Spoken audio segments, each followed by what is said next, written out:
The Valith Dominion had ruled the stars for 3,000 years, and in all that time, no one had ever dared to question the laws carved into the foundation stones of the empire.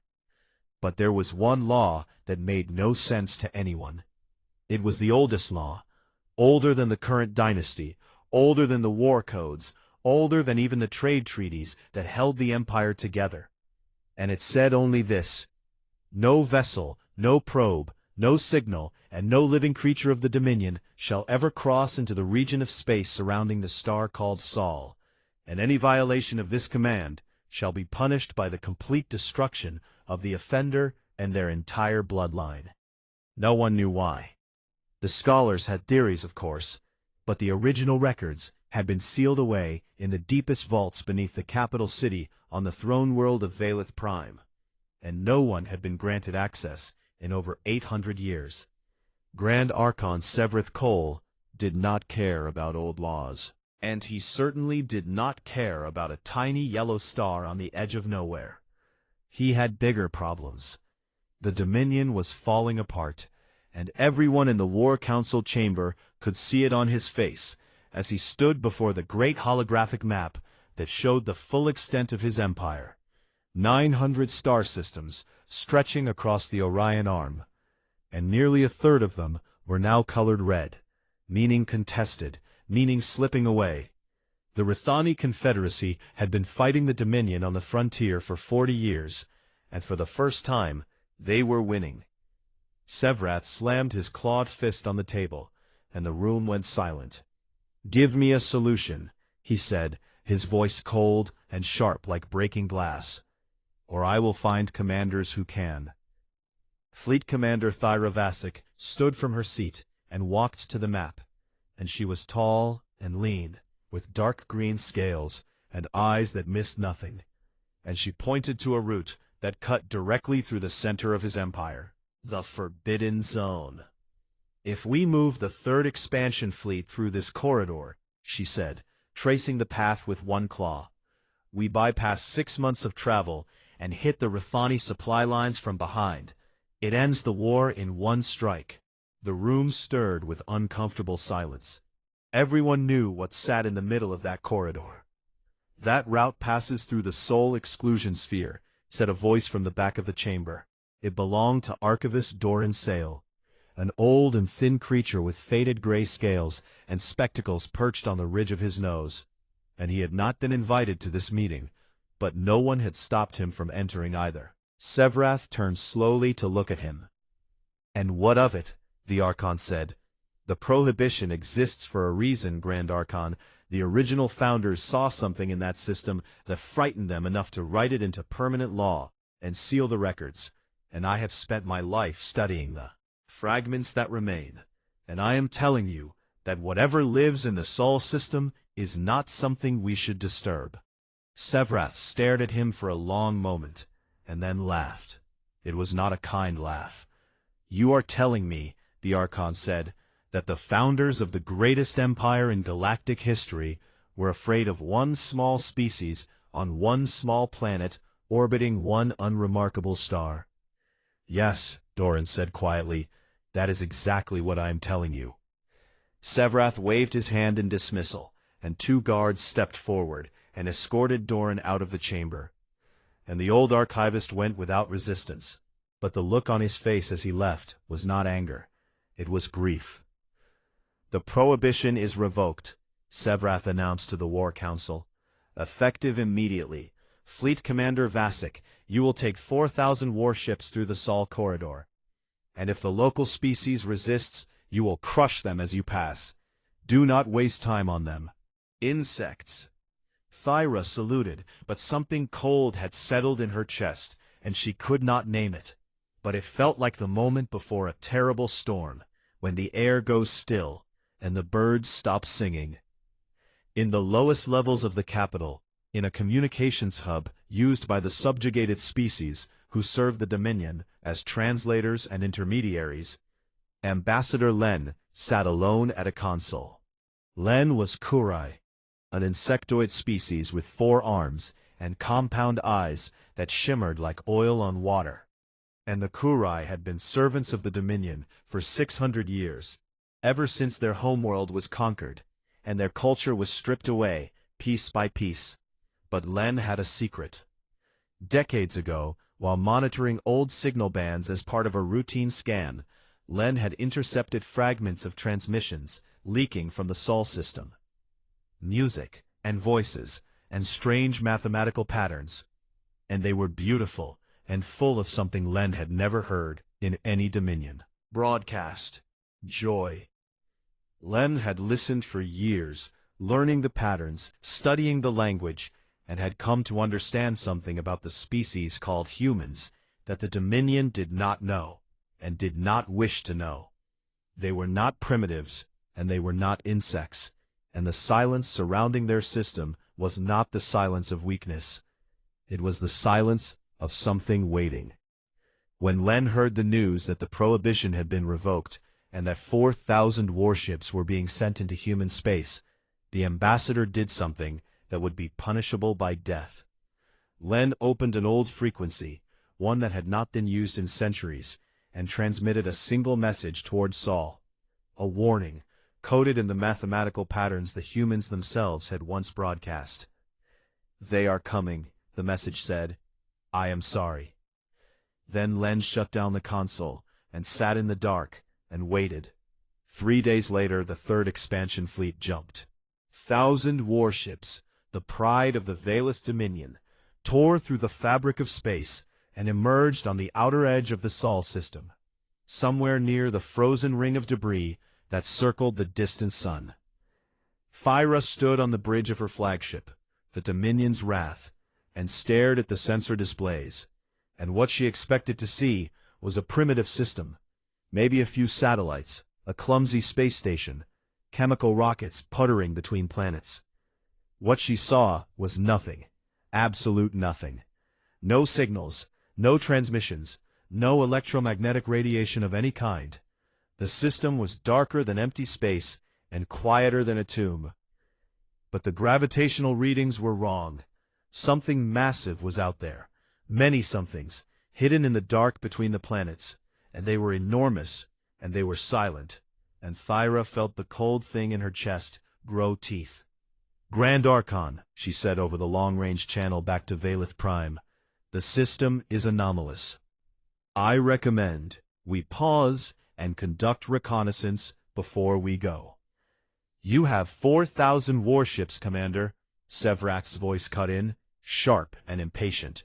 "Stop trembling and do your duty." Thyra closed the channel and looked out at the dark and silent system, and somewhere in that darkness, something looked back. Fleet Commander Thyra Vasek had fought in dozens of campaigns across the galaxy, and she had faced enemies who screamed war cries over open channels, and enemies who jammed communications with static, and enemies who broadcast threats and demands and ultimatums before the first shot was ever fired. But she had never faced an enemy that said nothing at all. The third expansion fleet sat in the outer reaches of the Sol system. 4,000 warships arranged in standard battle formation, engines humming, weapons charged, shields raised, and the entire system around them was as quiet as if no living thing had ever existed there. Thyra ordered standard first contact protocol, and her communications officer broadcast the Dominion's formal declaration on every known frequency, a message that announced the Valith Dominion's supreme authority over all territories it entered, and demanded the immediate surrender of nothing came back. Not static, not interference, not even the echo of their own signal bouncing off debris. The transmission simply vanished into the dark, as if the darkness had swallowed it whole. "Launch scout squadrons," Thyra ordered, keeping her voice level, even though her claws had begun to dig into the armrest of her command chair. "Full sensor sweep. I want to know what is hiding out there." 12 scout squadrons fanned out across the system, each consisting of 6 fast frigates, equipped with the most advanced sensor arrays the Dominion had ever built. And for the first hour, they reported nothing unusual, just cold rocks and ice, and the distant glow of the yellow star. Then Squadron 7, reported something strange near the gas giant with the rings, the one the humans apparently called Saturn. "Commander," the squadron leader's voice came through with an edge of confusion, "we are detecting gravitational distortions that do not match any natural phenomenon. Something is here, something very large, but our sensors cannot resolve what it is. It is as if the object is bending light and gravity around itself to remain invisible. Pull back to safe distance and continue scanning," Thyra ordered. But the order came too late. Squadron 7 went silent. Not gradually, not with screams or distress calls or the crackle of breaking hulls. All 6 ships simply stopped appearing on every sensor simultaneously, as if someone had reached out and erased them from existence. Thyra felt ice crawl up her spine. "All squadrons, return to fleet immediately," she broadcast. The remaining squadrons raced back, and Thyra counted them as they arrived, and she counted again, and her blood went cold, because Squadron 3 was also gone. 6 more ships vanished without a trace somewhere near the orbit of the blue-green planet called Neptune. 12 ships and their crews gone in silence. Priority channel to Valith Prime. "Grand Archon, we have lost 12 vessels without any sign of enemy engagement.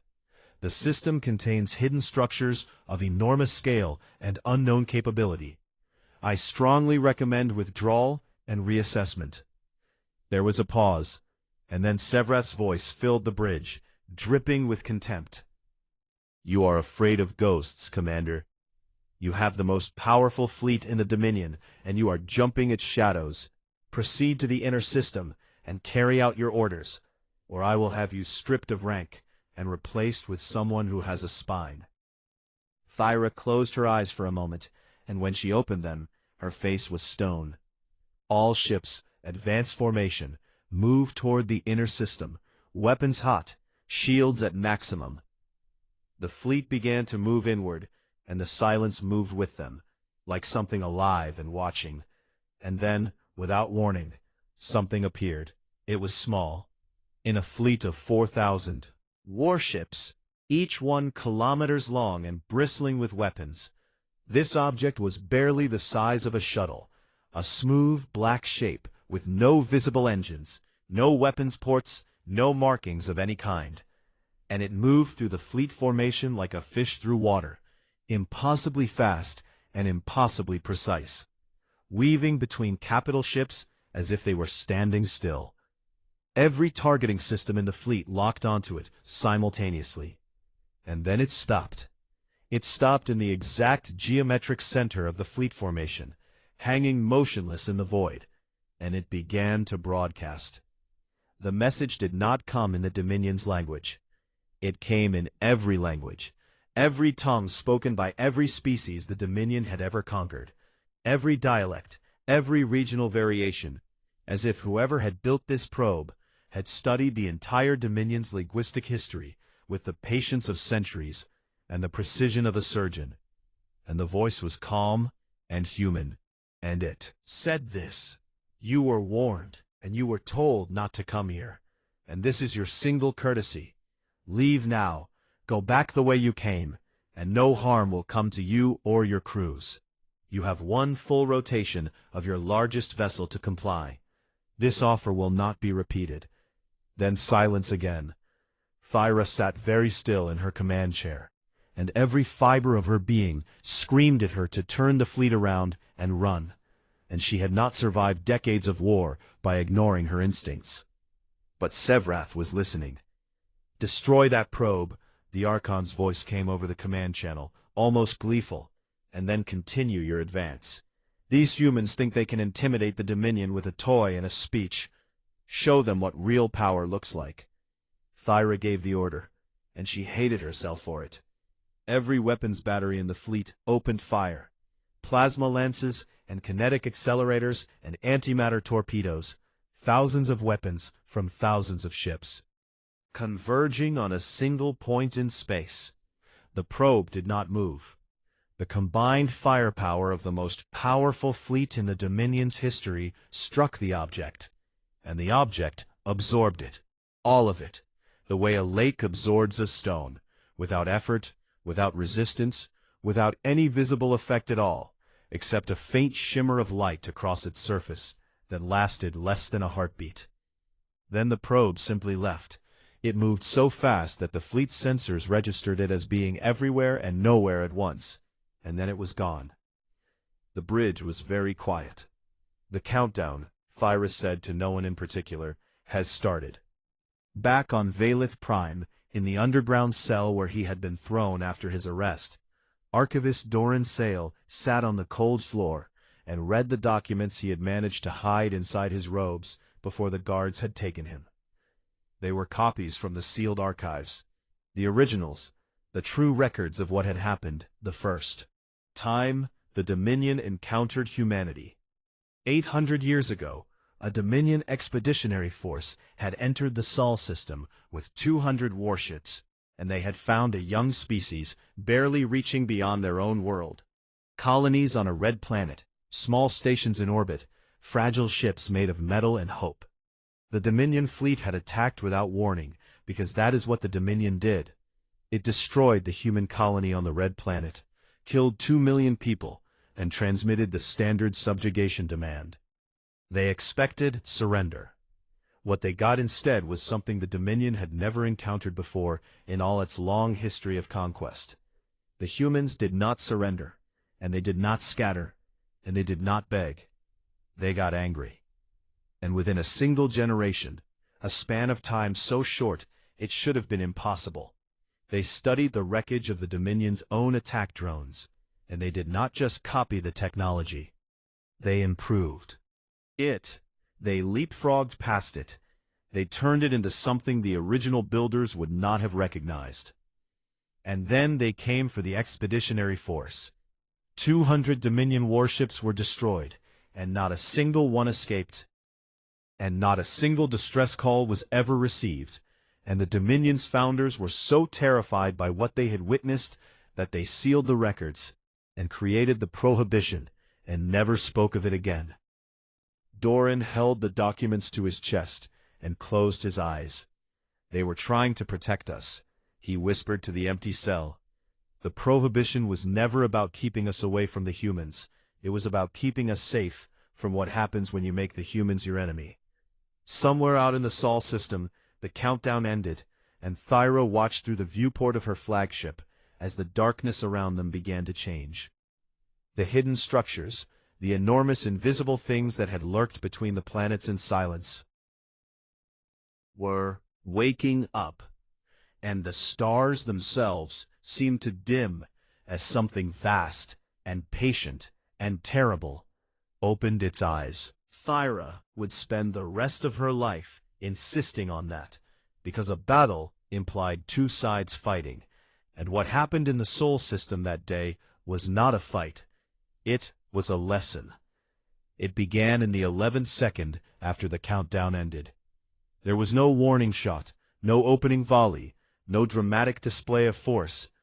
The space around the fleet simply changed, and Thyra felt it before she saw it on the sensors.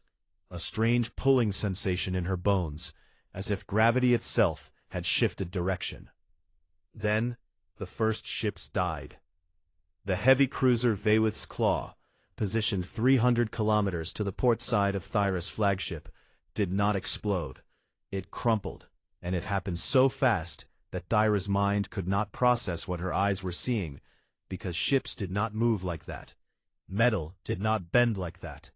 Thousands of tons of warship armor did not just fold inward like paper being crushed in a fist. But it did. And then it happened again and again. Again. Across the fleet, ships were collapsing from the inside, not from missiles or energy beams or anything the Dominion had ever seen in warfare, but from gravity itself turning against them. Pockets of impossible force appearing inside hulls and compressing everything within into nothing. 800 ships were destroyed in the first 11 seconds, and Thyra could not even scream, because her voice had frozen in her throat. "Emergency FTL jump," she finally managed. "All ships, emergency jump. Get us out of here now." The navigation officer's hands flew across the controls, and then stopped. "Commander, the drives are not responding. Something is suppressing our FTL capability across the entire system. We cannot jump." They were trapped. Thyra gripped the arms of her chair and forced herself to think, because panic would kill them all faster than whatever was out there. And she looked at her tactical display and tried to make sense of what she was seeing. The gravity weapons had stopped. The crushing force that had destroyed 800 ships in seconds had simply turned off, as if whoever was controlling it had decided that was enough. And in the brief pause, Thyra finally saw them. Human ships. They emerged from the darkness like shadows given form, sleek and black and smooth, with no visible weapons and no visible engines, moving through space in ways that should not have been possible, because they did not fly the way ships were supposed to fly. They did not accelerate or decelerate. They simply moved, changing direction instantly, without any sign of inertia, as if the normal rules of physics were suggestions they had politely declined to follow. And there were not many of them, maybe 200 against the remaining 3,200 Dominion warships, but numbers meant nothing here, because Thyra watched one single human vessel engage an entire squadron of 12 Dominion destroyers simultaneously. The destroyers fired everything they had: plasma lances, railgun slugs, antimatter warheads, and the human ship did something that made Thyra's tactical officer swear in a language she had never heard him speak before. It phased. The weapons passed through it as if it were made of smoke, and then it solidified again and struck. Precise surgical bursts of energy that hit each destroyer's engine core with perfect accuracy, disabling them without destroying them, leaving the hulls intact and the crews alive, but dead in space. Thyra watched this happen across her entire fleet. Human ships dancing between the Dominion formation like predators among prey, disabling ship after ship with a precision that was almost gentle. And that was when she understood something that chilled her deeper than any weapon could. They were being merciful. The humans could have killed them all in the first minute, have crushed every ship in the fleet like insects. But they had stopped after 11 seconds and switched to targeted disabling strikes, and they were leaving escape pods alone, and they were avoiding hits to crew quarters and medical bays. They were not trying to destroy the fleet. They were trying to send a message. "All ships, cease fire," Thyra broadcast on every channel. "This is Fleet Commander Thyra Vasic. All ships, cease fire immediately and power down weapons." "Commander, the Archon has not authorized," her first officer began. "The Archon is not here," Thyra snapped, "and if we keep fighting we all die, every single one of us, not because we cannot fight, but because we are fighting something that has already decided to let us live. And I will not waste that gift. All ships, cease fire." The guns went silent across what remained of the fleet. The human ships stopped their attack almost instantly, as if they had been waiting for exactly this moment, as if mercy had been the plan all along. A communication channel opened, and a face appeared on the main display. A human face, female, middle-aged, with dark skin and calm brown eyes, and short gray hair, and she wore a simple uniform, without medals or decorations. And she looked at Thyra the way a doctor might look at a patient who had finally stopped struggling. "I am Admiral Marin Cross of the Soul Defense Coordination," the human said, and her voice was quiet and steady and carried no anger at all. "And I want you to understand something, Commander. We did not want this." Thyra said nothing, because her throat was tight and her eyes were burning, and she had never felt so completely and utterly outmatched in every possible way. "We have been here a long time," Admiral Cross continued, "and we chose silence, because the galaxy is full of empires like yours, and we did not want to become one of them. We built our home in the dark, and we asked only to be left alone, and your ancestors agreed to that arrangement, after they learned what happens when you do not. The prohibition, Thyra whispered. Yes, Cross said. The prohibition was a gift. We could have pursued your ancestors after what they did to our colony on Mars, after they killed 2 million of our people. But we chose to let them go, and we asked for only one thing in return. Stay away, and we will stay away. And that worked for 800 years, until today. The numbers appeared on Thyra's tactical display, and they made her feel sick. 1,200 ships destroyed, 2,400 disabled, 400 captured. And it had taken 34 minutes from the first gravity pulse to the ceasefire. 34 minutes to dismantle the most powerful fleet the Dominion had ever assembled. Your surviving crews will be placed at escape pods and directed out of the system, Cross said. Your ships and their contents will remain with us. Your weapons, your engines, your data cores, everything. Consider it the cost of ignoring a warning. Thyra nodded slowly, because what else could she do? One more thing, Commander, the Admiral said, and her eyes softened just slightly. When you return to your Archon, tell him what happened here, and tell him this. The prohibition existed to protect your people, not ours. We were never afraid of you. The channel closed. Over the next 6 hours, the surviving Dominion crews were extracted from their crippled ships and placed in escape pods and directed toward the edge of the system, and the humans handled the entire process with a calm efficiency that was somehow more terrifying than the battle itself, because they treated it like routine. Like this was simply something they had planned for, something they had always known might happen. Thyra and her senior officers were given a single transport ship, stripped of weapons, stripped of advanced technology, sensors, stripped of everything except life support and basic propulsion, and pointed toward home. As the transport crossed the outer boundary of the Sol system, Thyra looked back one last time, and the system was dark again, silent and still and invisible, as if nothing had happened, as if 4,000 warships had not just been taken apart like toys. The humans had gone back to sleep, and Thyra understood now that sleep was a choice, not the sleep of the weak or the ignorant, but the sleep of something so powerful that it simply had no reason to stay awake. She carried that understanding home like a wound. When she arrived at Valith Prime and delivered her report, Grand Archon Sevrath Cole did not sit in silence, and he did not bow his head, and he did not learn the lesson that the humans had tried so desperately to teach. Instead, his golden eyes blazed with a fury that Thyra had never seen in any living creature, and he stood from his throne. Voice echoed through the halls of power, like a declaration of doom. "Assemble every fleet," he commanded. "Strip every garrison. Conscript every able body from every world we control. I want 40,000 ships, and I want them pointed at Sol, and I want that wretched little system burned to nothing." Thyra opened her mouth to protest, and the words died on her tongue, because she saw it in his eyes. The madness, the pride, the absolute refusal to accept that something in this universe was beyond his power to control.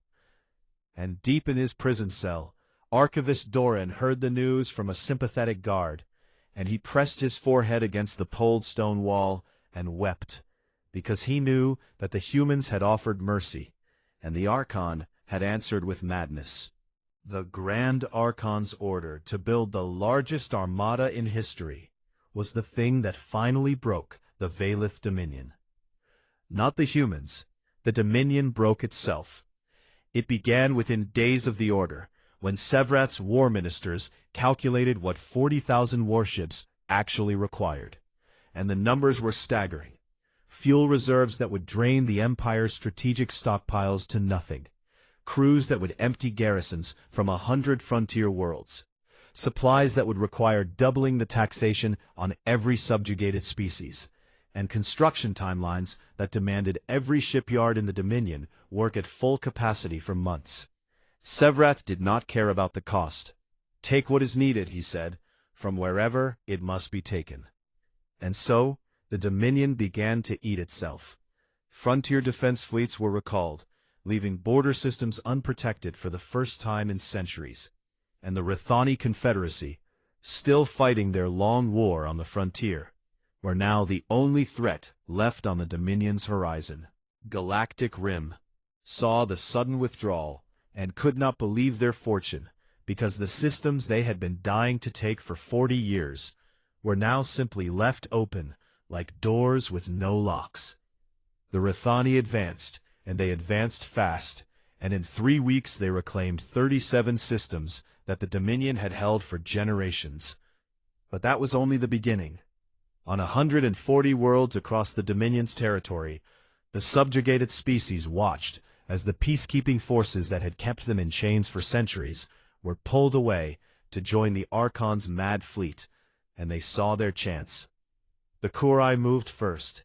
On their homeworld of Tessara, Ambassador Len stood before a gathering of clan leaders, in a hidden chamber beneath the surface, and Len carried something that changed everything. An encrypted data packet received in response to the warning message sent to the humans before the fleet had jumped. The humans had replied, words of comfort or promises of alliance, but with an invitation, coordinates to a dead system on the edge of map space, and a time, and nothing else. Len had gone. In that dead system, orbiting a burned-out star, there was a single ancient space station, and inside it, a small human delegation was waiting. 3 people, in simple clothes, with calm faces and patient eyes. The leader was a woman named Dr. Sara Osei, and she had dark hair, streaked with silver, and hands that were steady, and a voice that carried the kind of quiet authority that does not need to raise itself to be heard. "We know what your Archon is planning," she told Len, "and we want you to understand that we are not afraid of his fleet. 40,000 ships, or 400,000, it makes no difference to us, and we would prefer not to destroy them, because every ship has a crew, and every crew member has a family." Len's compound eyes shimmered with emotion, because this was not how empires spoke. Empires spoke of glory and conquest and acceptable losses, not of enemy families. "Then what do you want?" Len asked. "We want to give you a choice," Osei said, and she placed a small data crystal on the table between them. "Inside this crystal is everything we extracted from the data cores of the ships we captured. Your Dominion's entire military encryption framework, the command codes for every fleet, the deployment schedules, the communication protocols, the supply chain routes, everything." Len stared at the crystal as if it were a live weapon. "With this information," Osei continued, "any organized resistance movement could cripple the Dominion's command structure overnight, not with violence, but with precision, by shutting down the systems that hold the Empire together." "You are asking me to destroy my own galaxy," Len whispered. Osei shook her head slowly. "The Dominion is not your galaxy, Ambassador. Cage built by one species around dozens of others, and what I am offering you is the key to that cage. What you do with it is your decision, and yours alone." Len sat in silence for a very long time, and thought about 600 years of Kurai children born into servitude, and 600 years of Kurai songs that could only be sung in whispers, and 600 years of Kurai names that had been replaced with Dominion designations. "Billions could die in the chaos," Len said. "Billions are already dying," Osei replied, slowly, quietly, in the dark where no one counts them. "The question is not whether there will be suffering, because suffering is already here. The question is whether the suffering leads somewhere better." Len took the crystal. Within 2 weeks, the information had been distributed to resistance cells on 140 worlds, and the uprisings began not as scattered rebellions, but as a coordinated surgical dismantling of the Dominion's infrastructure. On Tessara, the Kurai seized the orbital communication relay and broadcast a declaration of independence in their own language for the first time in 6 centuries.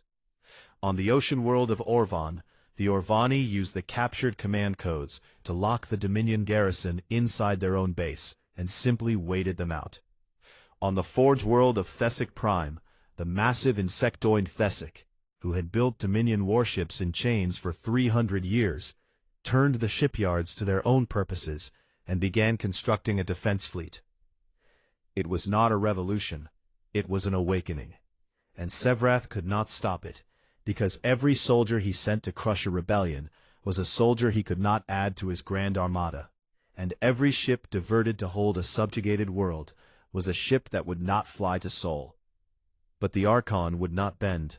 He stripped everything, every last reserve, every garrison, every planetary defense grid, and through sheer brutality and the execution of 14 dissenting governors, he assembled his fleet. 38,000 warships gathered in the staging area above Valith Prime, crewed by the terrified and the conscripted and the press-ganged, held together not by loyalty, but by fear of the creature sitting on the throne. Thyra stood on the bridge of her new flagship, a ship she had not asked for and did not want, and looked out at the armada, and saw what everyone else saw, but no one would say out loud. It was fragile. A fleet built on fear is a fleet that will shatter the moment the fear breaks, and Thyra knew this because she had seen what real power looked like in the Sol system, and it looked nothing like this. She began to talk to other commanders quietly, carefully, in private channels and coded messages, and she found what she expected to find. She was not the only one who knew this armada was sailing toward its own destruction. 46 commanders answered her call. Officers who had served the Dominion faithfully for decades, but who could not follow a mad Archon into the mouth of something that would swallow them all without effort. They made a plan. On the day the armada was scheduled to jump, as 38,000 ships powered their FTL drives, and the coordinates for Sol were locked in, Thyra gave the signal. 12,000 ships, nearly a third of the armada, broke formation simultaneously and turned their weapons not toward Sol, but toward the Loyalist fleet. The Dominion Civil War lasted 9 hours. It was brutal and confused and terrible. Ships that had served side by side for years firing on each other, crews torn between loyalty and survival, friend killing friend in the cold dark of space above the capital world. But Thyra had the advantage of planning, and of officers who fought because they chose to, not because they were forced to. And slowly, the Loyalist fleet, demoralized, undersupplied, crewed by conscripts who had no desire to die for a mad Archon, began to break apart.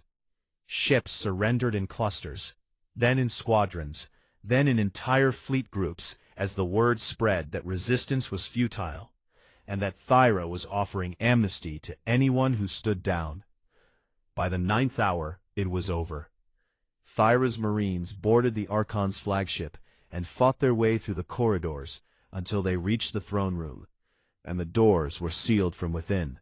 And when they finally cut through, they found Sevrath standing alone in the center of the room, with his claws clenched and his golden eyes burning with a fury that had consumed everything inside him that might once have been rational. "I will not surrender to traitors," he snarled. Thyra looked at him for a long moment.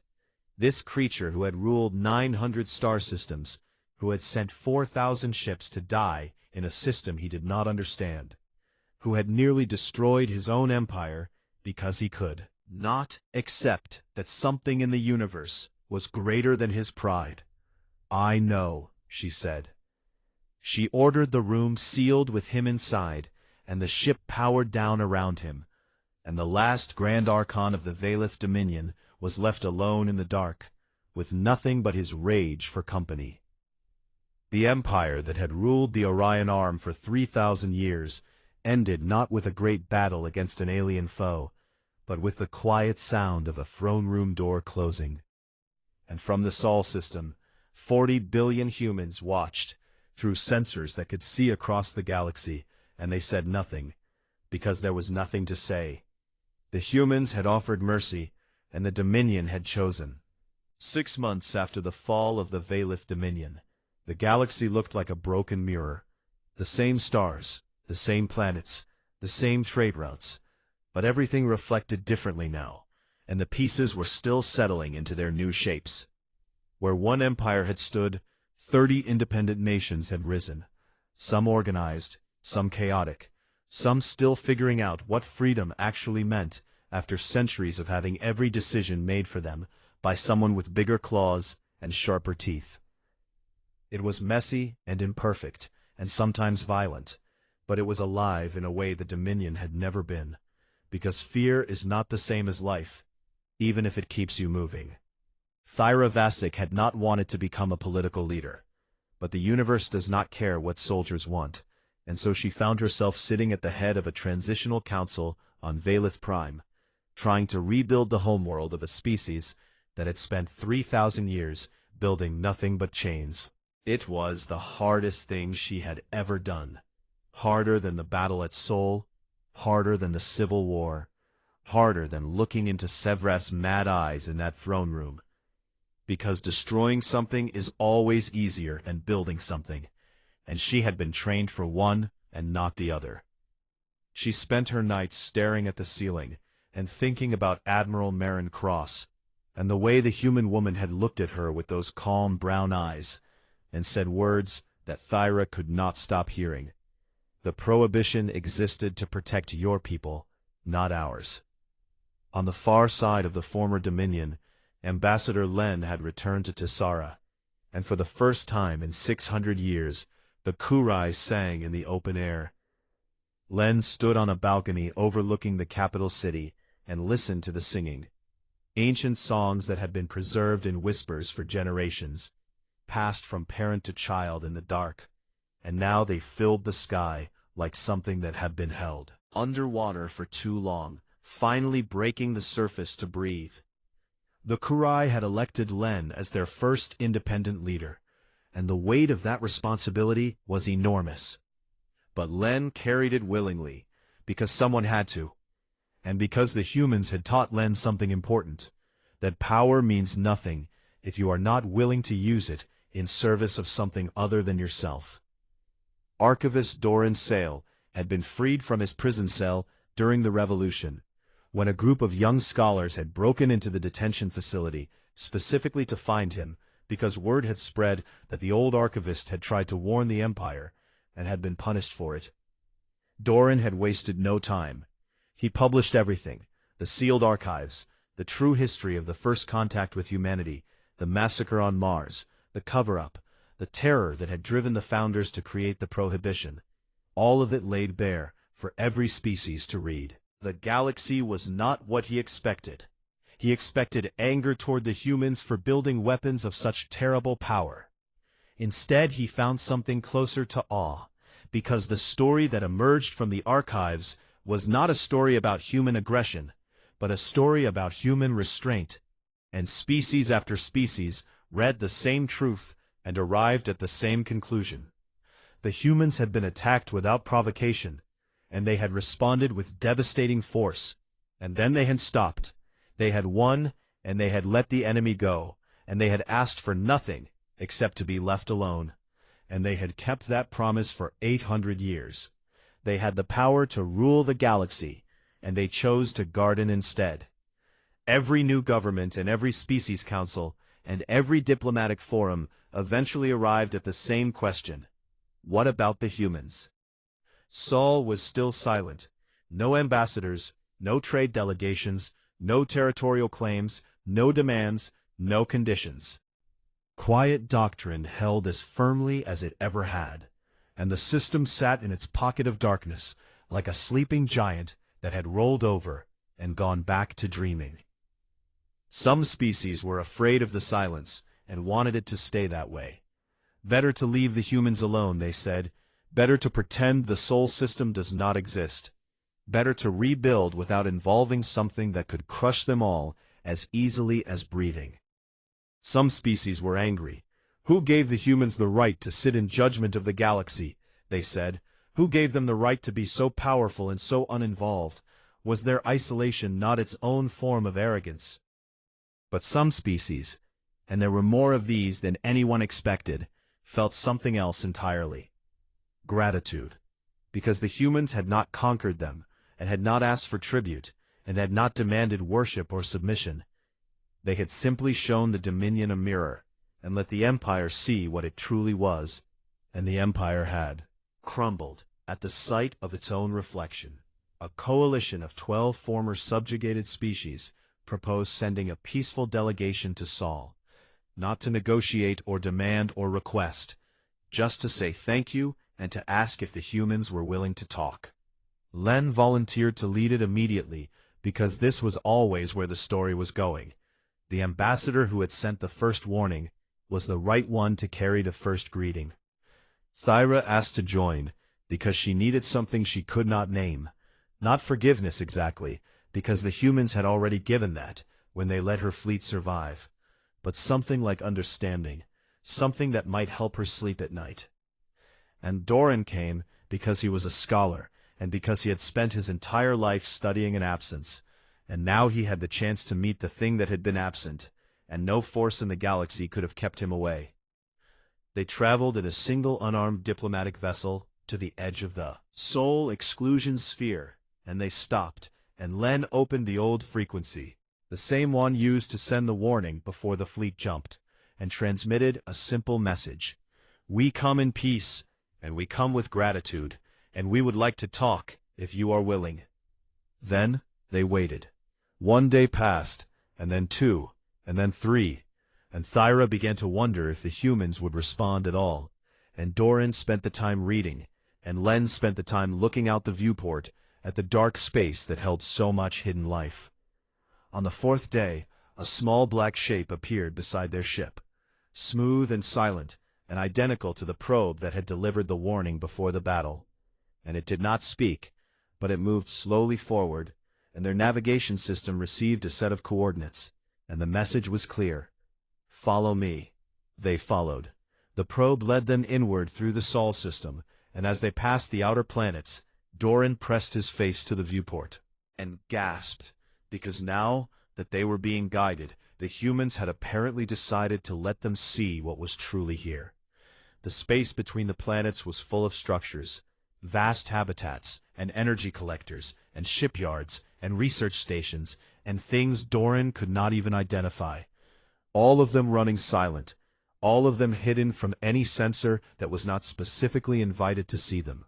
A civilization of 40 billion people, living and working and creating in the quiet dark. It was the most beautiful thing Doran had ever seen. The probe led them to the 3rd planet, Earth, and brought them down through an atmosphere of blue and white and green, and landed them not at a military base or a government complex, but at a coastal city where the sun was setting over an ocean that stretched to the horizon in shades of gold and rose. Thyra stepped out of the ship and felt wind on her face and smelled salt and something sweet that she later learned was called. Jasmine and she stood very still, because she had conquered worlds and commanded thousands, and she had never in her life felt so small and so at peace at the same time. They were met not by soldiers or officials, but by ordinary people. A small crowd had gathered, curious and friendly, and children pointed and whispered, and one very small human child walked up to Len and stared at the ambassador's forearms and compound eyes with an expression of pure wonder, and said, "Are you a big bug?" And Len said yes, and the child said, "Cool," and that was humanity's formal second contact with an alien species. A large furry animal, that Doran later learned was called a dog, tried to lick Thyra's hand, and she let it, because she did not know what else to do. They were taken to a garden, a quiet place full of green growing things and the sound of water, and there they found Admiral Marin Cross sitting on a bench with a cup of something warm in her hands. Retired. She was not in uniform, and she looked smaller than she had on the view screen, and she stood and greeted them with a warmth that Thyra did not expect and could not quite process. "I am glad you came," Cross said simply. They sat together in the garden as the sun went down, And they talked. Cross explained the quiet doctrine, how humanity had looked out at the galaxy and seen empire after empire, following the same pattern of expansion and conquest and collapse, and had decided to step outside that cycle entirely. "We did not hide because we were afraid," she said. "We hid because we were afraid of what we would become if we did not. We have the power to take anything we want from anyone in this galaxy, and that is exactly why we must never do it, because power without restraint is just a slower kind of destruction." Len asked if the humans would join the galactic community now that the Dominion was gone, and Cross smiled gently and said, "Not yet. Maybe not for a long time, because humanity was still learning how to be what it wanted to be, and the galaxy needed time to figure out its own shape without a new giant stepping in to cast a shadow. But the door is open," she said. "For anyone who comes in peace, it will always be open." They stayed for 3 days, and in those 3 days, Thyra walked through human cities and watched humans living their lives, building things, and arguing, and laughing, and making music, and raising children, and doing all the ordinary, extraordinary things that living creatures do when they are free. And she understood finally what the humans had been protecting all along. Not a territory, a way of being. On the journey home, Thyra was quiet, and Doran was writing furiously, and Len was composing a song in the old Curie style that had not been sung for centuries. When Thyra returned to Valeth Prime, she did one thing before anything else. She commissioned a monument to be built in the central square of the capital city, a simple black obelisk, tall and smooth, made from the same dark material as the human probe. And on it, she had engraved the words of the ancient prohibition in the old script, so that no one would forget where it all began. And below the old words, she added new ones, translated into every language of every species that had once lived under the Dominion's rule. They had the power to rule the galaxy. They chose not to. Let us be worthy of that example. The monument stood in the sunlight and cast a long shadow across the square, and people from a dozen species stopped to read it, and some of them cried, and some of them nodded, and some of them simply stood in silence and let the words settle into them, like seeds into soil. Across the galaxy, the freed species began to build. Not empires, but partnerships, not chains, but bridges. And it was slow and difficult and imperfect, because freedom always is. Sol system. 40 billion humans went about their lives in the quiet dark, tending gardens and raising children and writing songs and arguing about philosophy and building wonders that no one else would ever see, content in the knowledge that the galaxy finally understood the truth.